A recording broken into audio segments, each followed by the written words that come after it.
আমরা চট্টগ্রাম কলেজের সাধারণ শিক্ষার্থীরা আমাদের বক্তব্য শুরু করছি জুলাই বিপ্লবের দ্বিতীয় শহীদ চট্টগ্রাম কলেজের মেধাবী শিক্ষার্থী শহীদ ওয়াসিম সহ সকল শহীদদের স্মরণে। শহীদদের ত্যাগ আমাদের অঙ্গীকারে শক্তি যোগায় এবং তাদের আদর্শ আমাদের পথ প্রদর্শক। শহীদদের আত্মত্যাগের কারণে আমরা আজ একটি নিরাপদ ও গণতান্ত্রিক বাংলাদেশে বাঁচতে পারছি। তাদের স্মৃতি আমাদের সংগ্রামের অনুপ্রেরণা। শহীদদের রক্তভেজা এই বাংলাদেশে শিক্ষার্থীদের অধিকার সুনিশ্চিত হবে, কোনো বৈষম্য থাকবে না। আমরা একটি নিরাপদ, নিরপেক্ষ ও রাজনীতিমুক্ত ক্যাম্পাসের জন্য সংগ্রাম করে যাচ্ছি, যেখানে শিক্ষার সুষ্ঠু পরিবেশ বজায় থাকবে এবং শিক্ষার মানোন্নয়ন হবে। এটাই আমাদের মূল লক্ষ্য। আমরা দীর্ঘদিন ধরে একটি নিরপেক্ষ, নিরাপদ ও রাজনীতিমুক্ত ক্যাম্পাসের জন্য সংগ্রাম করে আসছি। ছাত্র রাজনীতি বন্ধের লক্ষ্যে গৃহীত নীতির অধীনে আমরা সবসময় ঐক্যবদ্ধ থেকেছি। শিক্ষার্থীরা সম্মিলিতভাবে চট্টগ্রাম কলেজ ক্যাম্পাসকে রাজনীতিমুক্ত ঘোষণা করেছিলাম, কিন্তু সাম্প্রতিক সময়ে ক্যাম্পাসে বিভিন্ন ছাত্র সংগঠনের কার্যক্রম আমাদের অধিকার ও নিরাপত্তা হুমকির মুখে ফেলছে, যা আমরা সম্পূর্ণ অগ্রহণযোগ্য বলে মনে করি। 5 আগস্ট 2024 চট্টগ্রাম কলেজ ক্যাম্পাসে ছাত্র সংগঠনগুলোর মধ্যে চিকা মারার ঘটনা ঘটে, যা ক্যাম্পাসে রাজনীতিমুক্ত পরিবেশ বজায় রাখা নিয়মের সরাসরি লঙ্ঘন, যা আমরা মুছে দিয়ে বিভিন্ন গ্রাফিতি আঁকার ব্যবস্থা করেছি। এরপর থেকে এই পর্যন্ত বিভিন্ন ছাত্র সংগঠনের নামে বেনামে সক্রিয় কার্যক্রম চালাতে চেষ্টা করে, যা আমাদের জন্য খুবই আশঙ্কার বিষয়।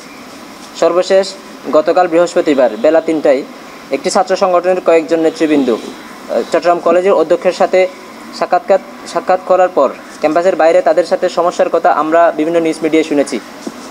এভাবে বারবার ছাত্র রাজনীতি চালু করার চেষ্টা সাধারণ শিক্ষার্থীদের প্রতি অবিচার। আমরা চট্টগ্রাম কলেজের সাধারণ শিক্ষার্থীরা ছাত্র রাজনীতির নোংরা বাস্তবতার বিষাক্ত ছোবল থেকে বারবার প্রত্যক্ষ করছি। এই বিষাক্ত রাজনীতির কারণে আমাদের অনেক সহপাঠী তাদের জীবনের মূল্যবান সময় হারিয়েছে। কেউ হারিয়েছে তাদের স্বপ্নের ক্যাম্পাসকে, কেউ হারিয়েছে জীবন পর্যন্ত। আমাদের বুক এখনও ব্যথায় ফেটে যায় যখন স্মরণ করি ছাত্রলীগের বর্বর আক্রমণের সেই ভয়াল দিনগুলো। সেই নির্মম আঘাতের দগদগে ক্ষত এখনও শুকায়নি। আমাদের ভাইদের রক্তমাখা মাটিতে আমাদের চোখের জল এখনও গড়িয়ে পড়ে, কিন্তু সেই ক্ষত, সেই যন্ত্রণা কেউ বুঝতে চায় না, কেউ আমাদের ন্যায় বিচার দিতে চায় না। আমাদের সহপাঠীদের, আমাদের বন্ধুদের রক্তের প্রতিটি ফোঁটা ন্যায় বিচারের দাবিতে জ্বলছে। এই নোংরা রাজনীতি আমাদের শিক্ষা, আমাদের ভবিষ্যৎ, আমাদের স্বপ্নকে গিলে ফেলেছে। আমরা চাই না আর কোনো পরিবার তাদের সন্তানের লাশ ফিরে পাক।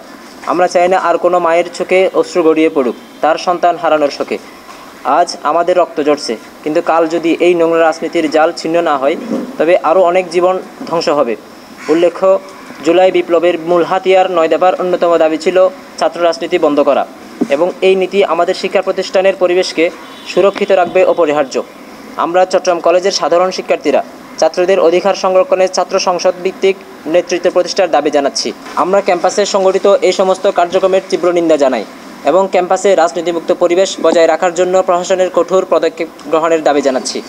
আমাদের দাবিসমূহ: 1 নম্বর, ছাত্র রাজনীতি বন্ধের ঘোষণা। চট্টগ্রাম কলেজ কর্তৃপক্ষের পক্ষ থেকে অফিসিয়ালি ছাত্র রাজনীতি বন্ধ ঘোষণা করা হোক। 2, শহীদ ওয়াসিমের নামে নামকরণ। শহীদ ওয়াসিমের নামে কলেজের কোনো বিশেষ স্থাপনার নামকরণ এবং তার পরিবারের পুনর্বাসনে কলেজ প্রশাসনের ভূমিকা রাখা। 3, হল সংস্কার। দ্রুত হল সংস্কার কার্যক্রম সম্পন্ন করা। 4, শিক্ষক ও শিক্ষার্থীদের শাস্তি। যারা পতিত স্বৈরাচারের অপকর্মের সাথে জড়িত এবং জুলাই বিপ্লবের নির্যাতনকারী হিসেবে প্রত্যক্ষ বা পরোক্ষভাবে জড়িত, তাদের স্থায়ীভাবে বহিষ্কার করা এবং শিক্ষকদের বিরুদ্ধে শাস্তিমূলক ব্যবস্থা গ্রহণ। 5, ভুক্তভোগীদের ক্ষতিপূরণ।